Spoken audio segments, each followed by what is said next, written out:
Welcome to cook book by Sandhya. ఈరోజు వీడియోలో chicken ఫ్రైని ఎలా చేసుకోవాలో చూద్దాం. ఈ చికెన్ ఫ్రైని ఇలా నేను చేసినట్లుగా ఒకసారి చేసి చూడండి, చాలా టేస్టీగా ఉంటుంది. చికెన్ ఫ్రై కోసం చికెన్ని తీసుకొని ఫస్ట్గా వాష్ చేసుకొని పక్కన పెట్టుకోవాలి. ఇప్పుడు ఒక ప్యాన్ తీసుకొని అందులో 2 స్పూన్ల వరకు ఆయిల్ వేసుకొని ఆయిల్ హీట్ అయిన తర్వాత పెద్ద సైజు ఆనియన్స్ని రెండింటిని చిన్న చిన్న ముక్కలుగా కట్ చేసుకొని కొద్దిగా సాల్ట్ వేసుకొని ఫ్రై చేసుకోవాలి. ఆనియన్స్ కొద్దిగా కలర్ మారేంత వరకు ఫ్రై చేసుకోవాలి.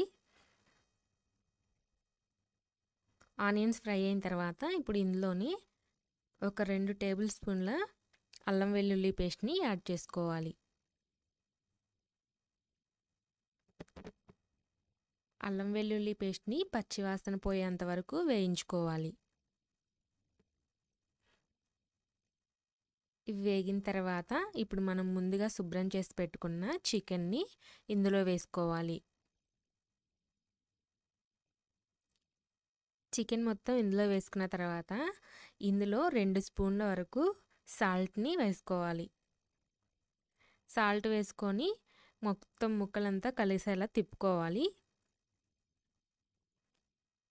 ఇలా తిప్పుకున్న తర్వాత మూత పెట్టుకొని మగ్గనించుకోవాలి. ఇప్పుడు ఈ చికెన్ అనేది మగ్గేలోపు మనం చికెన్లోకి కావాల్సిన మసాలా కారపొడిని తయారు చేసుకుందాం.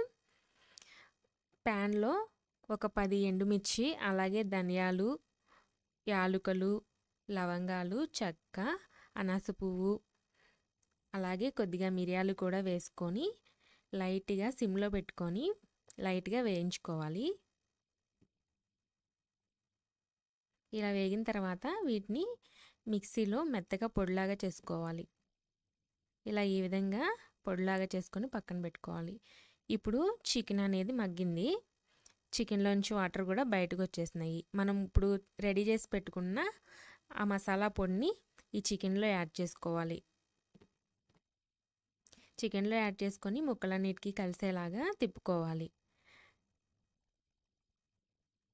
ఇలా మొత్తం కలిసేలా తిప్పుకున్న తర్వాత ఇప్పుడు ఇందులోనే 1 స్పూన్ వరకు కారం యాడ్ చేసుకోవాలి. కారం కూడా ముక్కలన్నిటికీ కలిసేలాగా ఒకసారి తిప్పుకోవాలి. ఇలా మొత్తం కలుపుకొని మూత పెట్టుకొని ఈ చికెన్ ముక్కల్ని ఉడకనివ్వాలి. మధ్య మధ్యలో 5 నిమిషాలకు ఒకసారి మూత తీసి తిప్పుకుంటూ ఉండాలి. ఇక్కడ చికెన్ ఫ్రై అనేది రెడీ అయింది. చికెన్ అనేది మొత్తం చక్కగా ఫ్రై అయిపోయింది.